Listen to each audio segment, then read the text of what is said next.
Good news, Hyderabad ORR కి అతి చేరువలో విల్లాస్ APR ప్రాజెక్ట్స్. ప్రేక్షకులకు నమస్కారం. ఈ నెల జూలై 15-16 తేదీల్లో ప్రముఖ స్టాక్ మార్కెట్ అనలిస్ట్ సుందర రామిరెడ్డి గారు ETF, index funds, mutual funds మీద వెబినార్ కండక్ట్ చేయబోతున్నారు. దీనికి 3,000 రూపాయలు ఫీజు పే చేయవలసి ఉంటుంది. ఆసక్తి ఉన్నవారు ఈ కింద స్క్రోల్ అవుతున్న నంబర్ కాల్ చేసి మీ రిజిస్ట్రేషన్స్ వెంటనే పూర్తి చేసుకోగలరు. Hi, Sundara Rami Reddy from RCP Technologies. ఈ video small cap stocks and mutual funds గురించి అండి. అండ్ స్మాల్ క్యాప్ స్టాక్స్ అన్నీ కూడా ఓవర్ వాల్యుయేషన్ జోన్కి వచ్చినాయా, అండ్ ఓవరాల్ మార్కెట్ క్యాపిటలైజేషన్తో పోల్చుకున్నప్పుడు హిస్టారికల్ డేటా ప్రకారం చూసుకున్నప్పుడు ఈ small caps market capitalisation higher end ఉందా, అండ్ మనం మ్యూచువల్ ఫండ్స్ డేటా చూసుకుంటే అవుననే చెప్పాలండి. ఎందుకంటే లాస్ట్ 4 డేస్లో Tata small cap mutual fund వాళ్ళు లంసమ్ అమౌంట్ని ఇన్వెస్ట్మెంట్ చేయడాన్ని కంప్లీట్గా బ్యాన్ చేశారు. ఎవరైనా సరే ఈ టాటా స్మాల్ క్యాప్ మ్యూచువల్ ఫండ్లో ఇన్వెస్ట్ చేయాలంటే కేవలం SIP ఆప్షన్ మాత్రమే ఉంది. అలాగే నిన్న కూడా Nippon small cap mutual fund వాళ్ళు లంసమ్ అమౌంట్ని యాక్సెప్ట్ చేయట్లేదండి నిన్నటి నుంచి. అంటే నిప్పాన్లో కూడా మీరు SIPలోనే ఇన్వెస్ట్ చేసుకోవాల్సి ఉంటుంది. ఇంతకుముందు ఆల్రెడీ SBI ఇలా ఓవర్గా మనీ వస్తుందని చెప్పేసి వాళ్ళు కూడా లంసమ్ అమౌంట్ని ఆపేశారండి తీసుకోవటం. ఓన్లీ SIPలోనే. అంటే SBI స్మాల్ క్యాప్ మ్యూచువల్ ఫండ్లు ఇన్వెస్ట్ చేయాలన్నా, నిప్పాన్ స్మాల్ క్యాప్ మ్యూచువల్ ఫండ్లు ఇన్వెస్ట్ చేయాలన్నా, టాటా స్మాల్ క్యాప్ మ్యూచువల్ ఫండ్లు ఇన్వెస్ట్ చేయాలన్నా మనకున్న ఆప్షన్ ఇప్పుడు కేవలం SIPనే. మీరు కనుక SIPలో ఇన్వెస్ట్ చేయాలనుకుంటే మీ ఇన్వెస్ట్మెంట్ని కంటిన్యూ చేయొచ్చండి. బట్ మార్కెట్ డ్రాప్ అయినప్పుడల్లా మనం బల్క్లో లంసంలో కొనాలంటే మాత్రం ఈ 3 మ్యూచువల్ ఫండ్స్ అలౌ చేయట్లేదు. Okay, but Quant and other mutual funds అయితే still they allowed both SIP as well as lump sum amount అనమాట. ఎందుకు ఇట్లా వీళ్ళు కొత్త లంసమ్ అమౌంట్ని యాక్సెప్ట్ చేయట్లేదంటే, ఒకటి మార్కెట్ చాలా లాస్ట్ 3-4 మంత్స్లో బాగా మూవ్ అయిందండి. అండ్ పర్టికులర్గా స్మాల్ క్యాప్స్ అయితే చాలా వాల్యుయేషన్ రైజ్ అయింది. అండ్ మీరు చూసే ఉంటారు స్మాల్ క్యాప్ స్టాక్స్ కానీ స్మాల్ క్యాప్ మ్యూచువల్ ఫండ్స్ కానీ రిటర్న్స్ ఈ సంవత్సరం మోర్ దెన్ 40% దాకా ఇచ్చేసింది most of the small cap mutual funds. So బేసికల్గా మార్కెట్ ఎప్పుడైతే పీక్ లెవెల్కి వస్తుందో అప్పుడు మనీ మేనేజ్ చేయడం కష్టం అవుద్ది స్మాల్ క్యాప్స్లో. స్మాల్ క్యాప్స్లో ఏంటంటే క్వాలిటీ స్టాక్స్ చాలా తక్కువ ఉంటాయి. అందులోనూ మార్కెట్ ఒకసారి పట్ట స్టార్ట్ అయితే కనుక ఫస్ట్ ఎక్కువ వాలటిలిటీ స్టార్ట్ అయ్యేది, ఎక్కువ డ్రాడౌన్స్ ఉండేది స్మాల్ క్యాప్స్లోనండి. అండ్ రెండోది majority small cap mutual funds historical data కనుక చూసుకుంటే ఎక్కువ క్యాష్ హోల్డింగ్ చేస్తున్నారండి ఆల్రెడీ. అంటే వాళ్ళు ఇన్వెస్ట్ చేసే స్టాక్స్ క్వాంటిటీ పెంచారు, అండ్ స్టాక్స్ నెంబర్ పెంచారు, అండ్ మనీ హోల్డింగ్స్ కూడా పెంచుకుంటూ వస్తున్నారు. ఇంకా వాళ్ళకి మనీ మేనేజ్ చేయలేను అనుకున్నప్పుడు మాత్రం ఈ లంసమ్ అమౌంట్ ఆపేశారనమాట. హిస్టారికల్ డేటా కనుక చూసుకుంటే ఈవెన్ 2018లో కూడా అంతకుముందు కూడా ఇది కామన్ మ్యూచువల్ ఫండ్ ఇండస్ట్రీలో. ఓకే, సో ఎందుకు ఇలా జరుగుతుందో చూద్దామండి. లాస్ట్ ఇయర్ కనుక మనం చూసుకుంటే అన్నిటికంటే మనీ ఫ్లో ఎక్కువ ఉంది మ్యూచువల్ ఫండ్ కేటగిరీలో స్మాల్ క్యాప్స్ అండి, తర్వాత మిడ్ క్యాప్, తర్వాత లార్జ్ అండ్ మిడ్ క్యాప్, తర్వాత ఫ్లెక్సీ క్యాప్. అన్నిటికంటే తక్కువ మ్యూచువల్ ఫండ్ మనీ ఫ్లో అయింది మాత్రం లార్జ్ క్యాప్ అనమాట. సో అందుకని లార్జ్ క్యాప్తో కంపేర్ చేసుకుంటే రిటైల్ ఇన్వెస్టర్లు అందరూ కూడా ఎక్కువ మంది స్మాల్ అండ్ మిడ్ క్యాప్కి వెళ్తున్నారు. అంటే they are doing the right direction.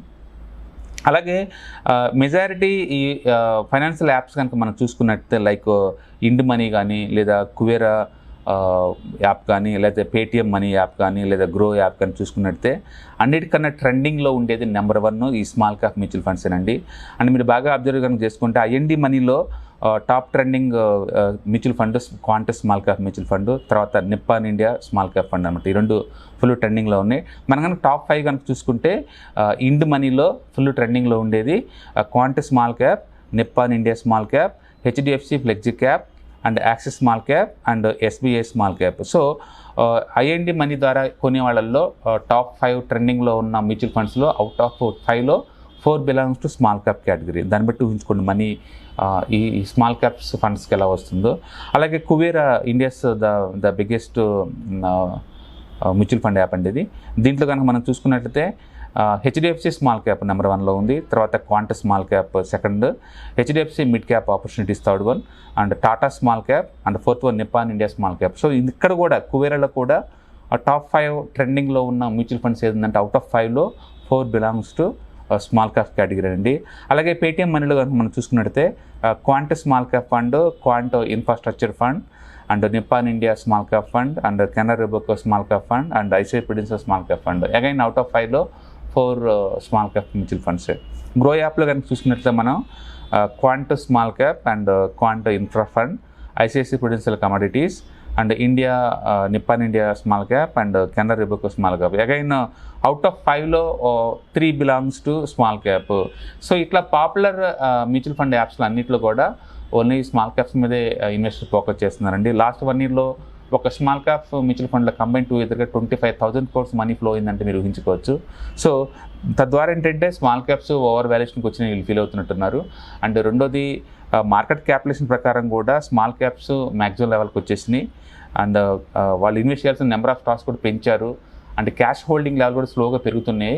తద్వారా అంటే వాళ్ళు ఆపర్చునిటీస్ కోసం వెయిట్ చేస్తున్నారు. అంటే ఈ టైంలో లంప్సమ్ అమౌంట్ కనుక యాక్సెప్ట్ చేస్తే ఆ మనీని డిప్లాయ్ చేయాల్సింది కష్టం అవుతుంది. రెండోది ఏంటంటే డ్రాడౌన్ స్టార్ట్ అవుతే ఈ స్టాక్స్ ఎక్కువ డ్రాప్ అయ్యే ఛాన్స్ ఉంది. అండ్ లిక్విడిటీ ఇష్యూస్ ఎక్కువ ఉంటాయి స్మాల్ క్యాప్స్లో. ఓకే, వీటన్నిటి రీజన్ వల్ల ఏంటంటే వీళ్ళు కొత్తగా లంప్సమ్ అమౌంట్ని యాక్సెప్ట్ చేయట్లేదు. సో మనం ఆల్రెడీ మ్యూచువల్ ఫండ్స్ కనుక్కుంటే ఎస్ఐపి రూట్లో మనం ఇన్వెస్ట్ చేసుకుంటూ పోవచ్చండి, అందులో ఎలాంటి ప్రాబ్లం ఏం లేదు. బట్ అప్పుడప్పుడు కొంచెం ప్రాఫిట్ బుక్ చేయటం అనేది బెస్ట్ అనమాట. సో బేసికల్గా internal rate of return more than 25 to 30% వచ్చినప్పుడు డెఫినెట్గా కొన్ని స్మాల్ క్యాప్ మ్యూచువల్ ఫండ్లో కొన్ని యూనిట్స్ అమ్మి ఎన్కాష్ చేసుకోవడం ద్వారా మనం కూడా కేర్ఫుల్గా సేఫ్టీగా గేమ్ ప్లే చేసినట్టు అవుతుంది అనమాట. కాబట్టి మీరు ఎవరైనా ఆల్రెడీ 4-5 years బ్యాక్ కనుక mutual fund small cap begin చేసి మీ ఇంటర్నల్ రేట్ ఆఫ్ రిటర్న్ కనుక 25 and 30% అలా కనుక వచ్చి ఉంటే కనుక కొంత యూనిట్స్ని ఎన్కాష్ చేసుకోండి. ఓకే, దాని అర్థం మార్కెట్ ఏదో డ్రాప్ అవుద్దని కాదు, బట్ ఓవరాల్గా వాల్యుయేషన్ ప్రకారం ఏంటంటే కాస్ట్ స్టేజ్లోకి వచ్చింది మార్కెట్. తద్వారా small cap mutual funds majority mutual funds 1/1 lump sum అమౌంట్ని యాక్సెప్ట్ చేయట్లేదంటే రీజన్ అదేనమాట. మళ్ళీ వాల్యుయేషన్ కొంచెం డ్రాప్ అయినప్పుడు మనం డిప్లాయ్ చేసుకోవచ్చు. ఓకే, సో దాని అర్థం మార్కెట్ బబుల్ జోన్లో ఉందని కాదండి, వాళ్ళు కాస్టియస్గా గేమ్ ప్లే చేస్తున్నారు. ఎందుకంటే గత 3 monthsలో మీరు కనుక చూసుకుంటే మార్కెట్ వన్ వే డైరెక్షన్లో బాగా మూవ్ అయింది. అండ్ హిస్టారికల్గా మ్యూచువల్ ఫండ్స్ ఎప్పుడైనా సరే కంటిన్యూస్గా 3 months ఎవ్రీ మంత్ 5% అలా ఇచ్చుకుంటూ వస్తే కనుక నెక్స్ట్ 2-3 months మార్కెట్ ఫ్లాట్ లేదా నెగిటివ్ ఉండే ఛాన్స్ ఎక్కువ ఉంటుంది. సో హిస్టారికల్ డేటా ప్రకారం చూసుకున్న మ్యూచువల్ ఫండ్స్ బిహేవియర్ చూసినా సరే మార్కెట్ ఓవర్ వాల్యుయేషన్కి వచ్చింది, కాస్టియస్గా ఉన్నట్లు లెక్క అనమాట స్మాల్ క్యాప్స్. కాబట్టి క్వాలిటీ కంపెనీస్లో మనం ఇన్వెస్ట్ చేయొచ్చాము కానీ బట్ ఓవరాల్గా మార్కెట్ మాత్రం స్మాల్ క్యాప్స్లో కొంచెం కాస్టియస్గా ఉంటే బెటర్ అనమాట. కొంచెం అప్పుడప్పుడు ప్రాఫిట్ బుక్ చేయడం ద్వారా మనం డ్రాడౌన్స్ వచ్చినా సరే తట్టుకొని మనం ఉండొచ్చు. మళ్ళీ మార్కెట్ డిప్లో ఉన్నప్పుడు అదే మనీని మనం డిప్లాయ్ చేయడానికి ఛాన్స్ ఎక్కువ ఉంటుంది. సో చాలామంది అనొచ్చు ఈ మనీని ఎక్కడ డిప్లాయ్ చేసుకోవాలని చెప్పేసి టెంపరీగా మనం క్యాష్లా హోల్డ్ చేసుకోవచ్చు, లేదా లిక్విడ్ బీస్ టెంపరీగా అంటే కొత్త ఆపర్చునిటీ వచ్చేంత వరకు లిక్విడ్ బీస్లో పెట్టుకోవచ్చు. Okay, but me target long term point ఆఫ్లో 20 to 25% అంతే మాత్రం అంతే హోల్డ్ చేసుకోవచ్చు అండి, అమ్మాల్సిన పని ఏం లేదు. బట్ అప్పుడప్పుడు పీక్ లెవెల్లో నేను మార్కెట్లోంచి నేను బయటకు వెళ్ళే టైము మంచి లెవెల్లో వెళ్ళాలి అనుకున్నప్పుడు మాత్రం ఎస్ ఇంటర్నల్ రేట్ ఆఫ్ రిటర్న్ కనుక మోర్ దెన్ 25 to 30% కనుక వస్తే that is the right time to encash some units అనమాట. మిగతా వాళ్ళు కంటిన్యూ చేయొచ్చు. ఓకే, ఎస్ఐపి రూట్లో అందరూ అలౌ చేస్తున్నారు కాబట్టి దాన్ని మనం కంటిన్యూషన్ చేయొచ్చు అనమాట. కాబట్టి ఎవరైనా టాటా స్మాల్ క్యాప్ మ్యూచువల్ ఫండ్లో, నిప్పాన్ స్మాల్ క్యాప్ మ్యూచువల్ ఫండ్లో అండ్ ఎస్బీఐలో కనుక స్మాల్ క్యాప్ మ్యూచువల్ ఫండ్లో కనుక లంప్సమ్ పెట్టాలనుకుంటే మాత్రం ఇక ముందులా కుదరదు, ఓన్లీ ఎస్ఐపిని అలౌ చేస్తున్నారు. అంటే మీకు తెలుసు ఎస్ఐపి అంటే ఎవ్రీ మంత్ మీరు కమిట్మెంట్ ఇవ్వాల్సి ఉంటుంది. ఒకవేళ మార్కెట్ డౌన్ అయితే ఒకవేళ 20-25% కనుక ఫ్యూచర్లో డిస్కౌంట్కి వచ్చినప్పుడు మేబీ ఆ టైంలో వాళ్ళు యాక్సెప్ట్ చేసి ఉండొచ్చు అండి, యాక్సెప్ట్ చేస్తారు. అప్పటి వరకు ఏంటంటే మనం వేరే స్మాల్ క్యాప్ మ్యూచువల్ ఫండ్లో ఇన్వెస్ట్ చేసుకోవచ్చు. మిగతా వాళ్ళు అంటే క్వాంట్, కెనరా రిబోకో వాళ్ళు ఇంకా అలౌ చేస్తూనే ఉన్నారండి, అందులో ఇన్వెస్ట్ చేసుకోవచ్చు. Okay, all the best, thank you.